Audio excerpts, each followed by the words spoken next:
भगवान को दे रहे हो, कितनी उम्र आपने भगवान को दी, कितना समय आपने भगवान को दिया। जैसे कभी कभी पत्नी कह देती है कि तुम हमको समय नहीं देते,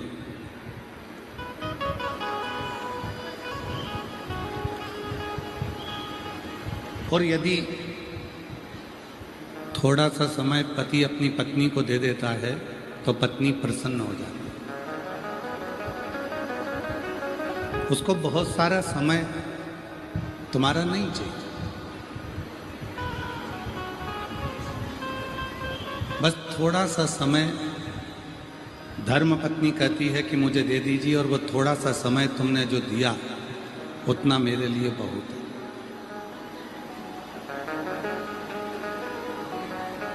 मुझे बहुत समय नहीं चाहिए, आप मुझे केवल थोड़ा सा समय दे दो, वो समय मेरे लिए बहुत है। उसी तरह थोड़ा सा समय यदि पति पत्नी को दे दे तो पत्नी उसकी जिंदगी भर सेवा करने को तैयार रहती है। उसी तरह अगर संसार का मनुष्य 24 घंटे में से थोड़ा सा समय देवाधिदेव महादेव को दे दे तो महादेव उसके दुख को मिटाने के लिए तत्पर खड़े।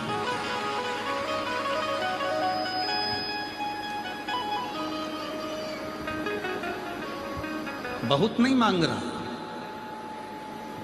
मेरा देवाधिदेव महादेव आपसे बहुत सारा नहीं मांग रहा।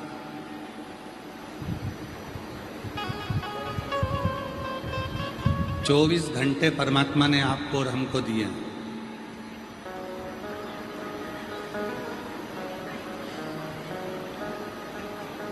24 घंटे में से अगर आप भगवान को 12 घंटे नहीं दे सकते तो मत दो, 6 घंटे भी मत दो, मत करो 3 घंटा भजन आप।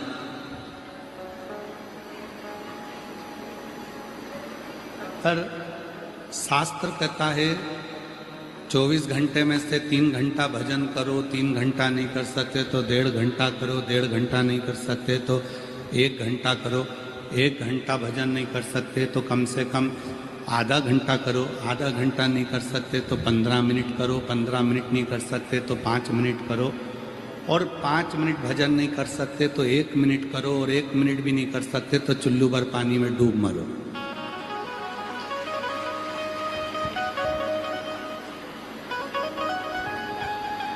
उस ईश्वर ने आपको और हमको 24 घंटे दिए, और हम जानते हैं कि कोई भी 24 घंटा भगवान का भजन नहीं कर सकता। हम बोल भी देंगे ना तो तुम लोग 24 घंटा भगवान का भजन नहीं करो, और हम कह भी दें कि तुम 12 घंटा कर लो तो तुम 12 घंटा भी नहीं करोगे। तो जो तुम करो ही नहीं तो हम काहे को बोल के अपना समय बर्बाद करें। शिव पुराण कहती है 24 घंटा भजन नहीं कर सकते, 12 घंटा नहीं कर सकते, 6 घंटा नहीं कर सकते, 3 घंटा नहीं कर सकते, 1.5 घंटा नहीं कर सकते, आधा घंटा नहीं कर सकते।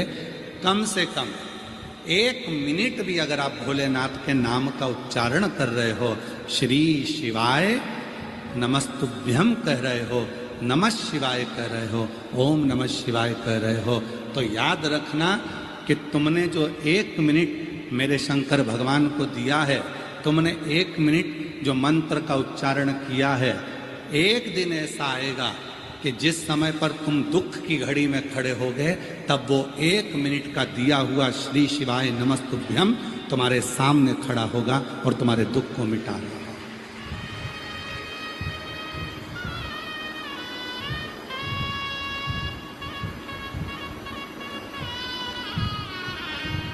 एक मिनट का भजन, 1 मिनट का स्मरण तुम्हारे जीवन को सुखी कर दे, आनंदित कर दे। कितना समय आप परमात्मा को दिए हो?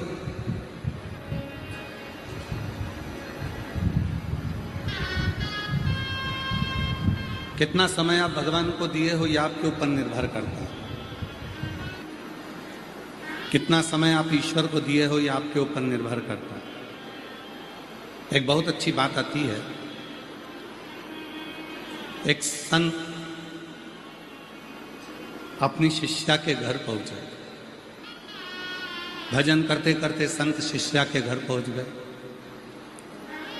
सास ने प्रणाम किया, ससुर ने प्रणाम किया, पति ने प्रणाम किया, शिष्या ने प्रणाम किया, बहू ने। शिष्या जब आई, बहू जब आई तो बहू से पूछा, बेटा तेरे ससुर की उम्र कितनी है? शिष्या ने कहा, मेरे ससुर की उम्र 15 साल है।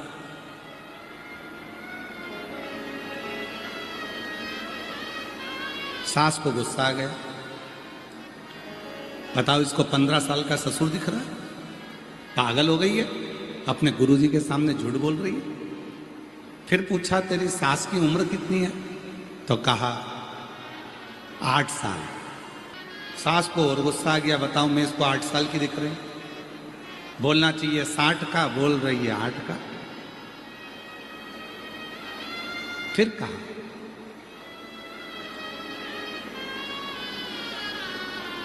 तुम्हारे पति की उम्र कितनी है? तो कहा कल ही पैदा हुआ है। और तुम्हारी उम्र कितनी है? कहा 48 वर्ष मेरी उम्र है। सास कहती है कि महाराज मेरी बहू पक्की झुटेली है, झूठ बोल रही है। बताओ मैं इसको 8 साल की दिखती हूँ, ससुर 15 साल का दिखता है, पति कल पैदा हुआ, तो शादी किसके साथ हुई? केवल इसने अपनी उम्र सही बताई है, बाकी के सारी उम्र गलत बताई है। इतने में संत ने कहा, माँ मैं तुम्हारी बहू से तुम्हारी उम्र नहीं पूछ रहा था, मैं तुम्हारी बहू से तुम्हारे शिवालय जाने का, शिव पुराण सुनने का, कथा में जाने का पूछ रहा था कि तुम सत्संग में, भजन में, कथा में कितने सालों से लगी हो। ससुर 15 साल से भजन में लगा है, भले उसकी उम्र 75 साल है, पर सही उम्र तो 15 साल है जो भगवान की भक्ति में लगाई गई। तुम्हारी उम्र भले 60 साल है, पर तुम्हारी सही उम्र 8 साल है कि तुम 8 साल से शिव पुराण की कथा सुन रहे हो, तुम 8 साल से शिवालय जा रहे हो, तुम 8 साल से भगवान का भजन कर रहे हो, तुम 8 साल से भगवान की भक्ति में डूबे हो, तुम 8 साल से भगवान का नाम ले रहे हो, तुम 8 साल से नमः शिवाय कर रहे हो, तुम 8 साल से 1 लोटा जल चढ़ा रहे हो, तो तुम्हारी सही उम्र भले 60 के हो, पर सही उम्र 8 की है। और पति से रोज कहती थी, दूधनाल में कथा चल रही है, चलो कथा सुनने चलो। रोज कहती थी, रोज कहती थी मंदिर चलो, शिवालय चलो, कभी नहीं गए। तीरथ चलो, कभी नहीं गए। बस कल ही कथा में दूधनाल आए हैं, मतलब मेरे पति का जन्म कल ही हुआ है, इतने साल तो व्यर्थ ही हुआ। और मैं 48 वर्ष की, बचपन में भी भजन करती थी, युवानी में भी करी, आज मैं अपने ससुराल में भी भजन कर रही हूं, जो मायके में मैंने किया। कर्म, कितना तुमने शिव का भजन किया, कितना तुमने भगवान की भक्ति करी, कितनी उम्र तुमने भगवान के भजन में लगाया, सबसे ज्यादा जरूरी वही है। बाकी का समय तो तुमने जो निकाला कमाने में, परिवार में, कुटुंब में, कबीले में, ये सब गिनती में नहीं आया। गिनती में तो वही आया जो तुमने परमात्मा के लिए लगाया। और याद रखना मेरी जीजियों,